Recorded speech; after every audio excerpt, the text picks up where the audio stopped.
ഈ വരുന്ന സെപ്റ്റംബർ മാസം 20-ാം തീയതി പമ്പയിൽ ആഗോള അയ്യപ്പ സംഗമം സംഘടിപ്പിക്കാൻ സംസ്ഥാന ഗവൺമെന്റും ദേവസ്വം ബോർഡും ചേർന്ന് തീരുമാനിച്ചു.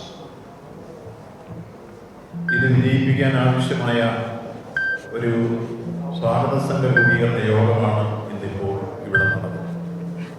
വിപുലമായ ഒരു സ്വാഗത സംഘ രൂപീകരണ യോഗം ഇന്നിവിടെ സംഘടിപ്പിച്ചു. പ്രധാനമായും ഈ ജില്ലയിലെ എല്ലാ ജനപ്രതിനിധികൾ, സംസ്ഥാനത്തെ മന്ത്രിമാർ, ഉദ്യോഗസ്ഥ പ്രമുഖർ ഇവരെല്ലാം ഉൾപ്പെടുത്തിക്കൊണ്ടുള്ള വിപുലമായ ഒരു സംഘാടക സമിതിയാണ് ഇന്ന് പമ്പയിൽ കേന്ദ്രീകരിച്ച് നമ്മൾ സംഘടിപ്പിച്ചിട്ടുള്ളത്.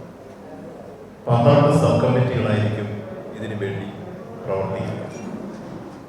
പൊതുവായി സംഘാടക സമിതിയുടെ രക്ഷാധികാരിയായി ബഹുമാനപ്പെട്ട മുഖ്യമന്ത്രിയാണ് മുഖ്യ രക്ഷാധികാരിയായി ഈ സംഘാടക സമിതി. രക്ഷാധികാരികളായി സ്പീക്കർ, ബഹുമാനപ്പെട്ട സ്പീക്കർ A.N. ഷംസീർ, ദേവസ്വം വകുപ്പ് മന്ത്രി, ബഹുമാനപ്പെട്ട പ്രതിപക്ഷ നേതാവ് രക്ഷാധികാരികളായിരിക്കും. പിന്നീട് സംസ്ഥാനത്തെ മുഴുവൻ മന്ത്രിമാരും ഇതിൻ്റെ രക്ഷാധികാരികളായി നമ്മൾ കൂട്ടിച്ചേർക്കും. ഇതുകൂടാതെ 12 കമ്മിറ്റികളും ആ കമ്മിറ്റികൾക്ക് ഓരോ ചെയർമാൻമാരും, അത് ഈ ജില്ലയിലെ ജനപ്രതിനിധികളായിരിക്കും പ്രധാനപ്പെട്ട ചെയർമാൻമാരായിട്ട് വരിക. ആ കമ്മിറ്റിയുടെ പേര് ഞാൻ വായിക്കാം. അതിലൊന്ന് നമുക്ക് വേണ്ടി വരുന്നത് ഒരു സ്റ്റിയറിംഗ് കമ്മിറ്റിയാണ്. ആ സ്റ്റിയറിംഗ് കമ്മിറ്റി ദേവസ്വം വകുപ്പ് മന്ത്രി ചെയർമാനും ഈ ജില്ലയുടെ ചുമതലയുള്ള മന്ത്രി ബഹുമാനപ്പെട്ട ആരോഗ്യവകുപ്പ് മന്ത്രി ശ്രീമതി വീണ ജോർജ് കോ ചെയർമാനുമായി സ്റ്റിയറിംഗ് കമ്മിറ്റി, ആ സ്റ്റിയറിംഗ് കമ്മിറ്റിയിൽ സെക്രട്ടറിയായി, കൺവീനറായി ദേവസ്വം വകുപ്പ് സെക്രട്ടറി പ്രവർത്തിക്കും MG രാജമാണിക്യം. അതിലംഗങ്ങളായി തിരുവിതാംകൂർ ദേവസ്വം ബോർഡിൻ്റെ പ്രസിഡന്റ് PS പ്രശാന്ത്, മെമ്പർമാരായ advocate Ajikumar, advocate PD Santhosh Kumar, സെക്രട്ടറിയായിട്ടുള്ള ബിന്ദു, പിന്നെ ടൂറിസം ഡയറക്ടർ, അതോടൊപ്പം തന്നെ പോലീസ് മേധാവി, ഇത്രയും പേരുള്ള ഒരു സ്റ്റിയറിംഗ് കമ്മിറ്റി ഇതിനു വേണ്ടി പ്രവർത്തിക്കും.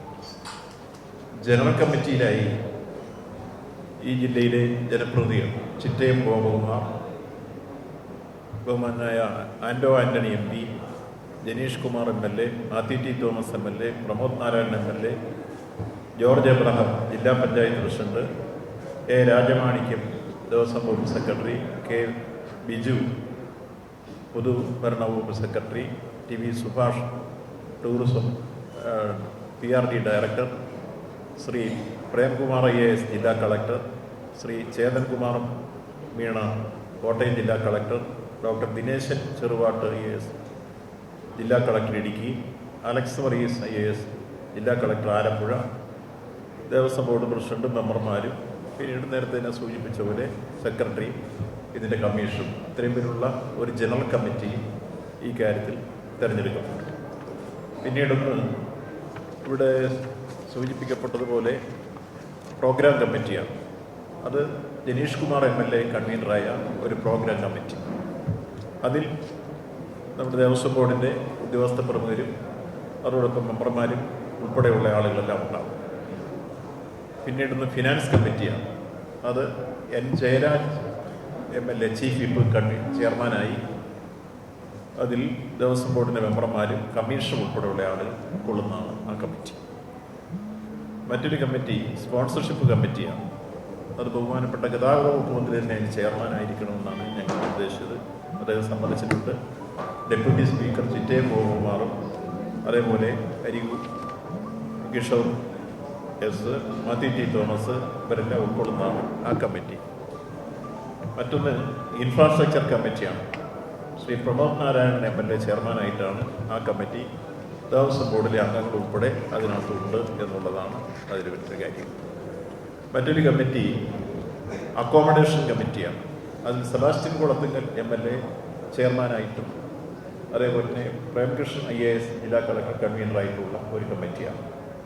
മറ്റൊരു കമ്മിറ്റി ട്രാൻസ്പോർട്ടേഷൻ കമ്മിറ്റിയാണ്. അത് മാത്യു T. തോമസ് MLA ചെയർമാനായിട്ടുള്ള ഒരു കമ്മിറ്റിയാണ് നിർദ്ദേശിക്കുന്നത്. മറ്റൊരു കമ്മിറ്റി സെക്യൂരിറ്റി കമ്മിറ്റിയാണ്. ശ്രീ എസ് ശ്രീജിത്ത് IPS അതിൻ്റെ ചെയർമാനായിരിക്കും. ശ്യാം സുന്ദർ IPS അതിൻ്റെ കൺവീനറായിരിക്കും.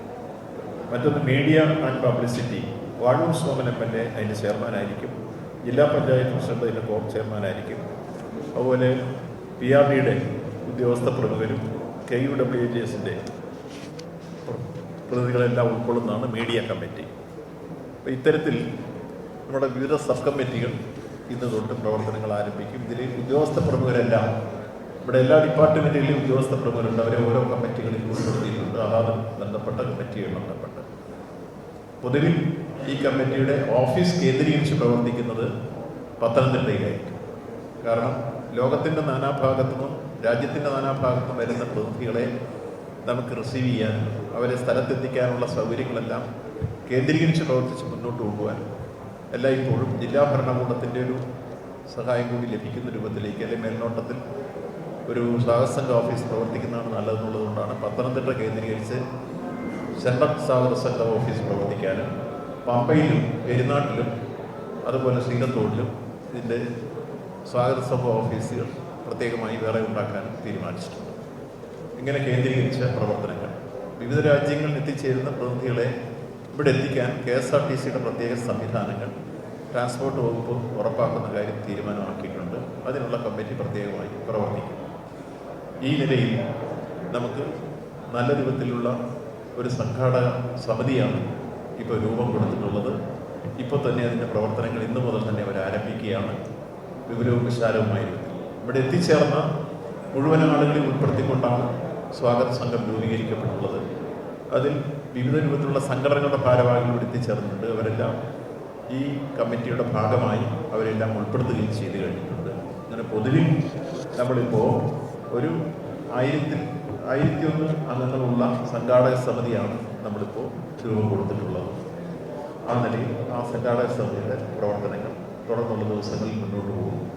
നമ്മുടെ തദ്ദേശ സ്വയംഭരണ വകുപ്പുമായി ബന്ധപ്പെട്ട ഈ ജില്ലയിലുള്ള പ്രത്യേകിച്ച് ഈ പ്രദേശവുമായി ബന്ധപ്പെടുന്ന വരുന്ന ജില്ലാ panchayat, municipal chairman, block panchayat, Perunad ഗ്രാമപഞ്ചായത്ത്, ശ്രീകത്തോട് ഗ്രാമപഞ്ചായത്ത് ഇവിടങ്ങളിലെ അധ്യക്ഷന്മാരും അവിടുത്തെ പ്രവർത്തകരും ഇതിൻ്റെ സ്വാഗത സംഘത്തിൻ്റെ ഭാഗമായി പ്രവർത്തിക്കും. ഇങ്ങനെ പൊതുവിൽ ഈ സംഘാടനം ഏറ്റവും മികച്ചതാക്കി മാറ്റാൻ തുടർന്നു വരുന്ന തീർത്ഥാടന കാലഘട്ടം എല്ലാവർക്കും അറിയാവുന്ന പോലെ മണ്ഡല മകരവിളക്ക് കാലഘട്ടം ഈ അഖിലലോക അയ്യപ്പ സംഗമത്തിന് ശേഷമായിരിക്കും അത് നടക്കുക. അപ്പോൾ ഇവിടെ എത്തിച്ചേരുന്ന ഈ സംഗമത്തിന് വേണ്ടി എത്തിച്ചേരുന്ന തീർത്ഥാടകർക്ക് ദർശനത്തിനുള്ള സൗകര്യം കാലകൂട്ടി ഒരുക്കുന്നതുമായിരിക്കും. ശബരിമലയിലെ എല്ലാ ആചാരാനുഷ്ഠാനങ്ങളും പാലിച്ചുകൊണ്ട് തന്നെയാണ് ഈ കാര്യത്തിൽ സംഗമം സംഘടിപ്പിക്കുക. അതിൽ എല്ലാ നിലയിലും ബന്ധപ്പെടേണ്ട തന്ത്രികളായിരുന്നാലും മേൽശാന്തിയായിരുന്നാലും ഈ കാര്യത്തിൽ എല്ലാ തരത്തിലുള്ള സഹകരണവും ഉറപ്പാക്കി ഇതിൻ്റെ പ്രവർത്തനങ്ങളുമായി മുൻപന്തിയിലുണ്ടാവും. ഇങ്ങനെയാണ് ആഗോള അയ്യപ്പ സംഗമത്തെ സംബന്ധിച്ചുള്ള പൊതുവിൽ ചർച്ചയിൽ ഉണ്ടാക്കിയിട്ടുള്ള ധാരണ.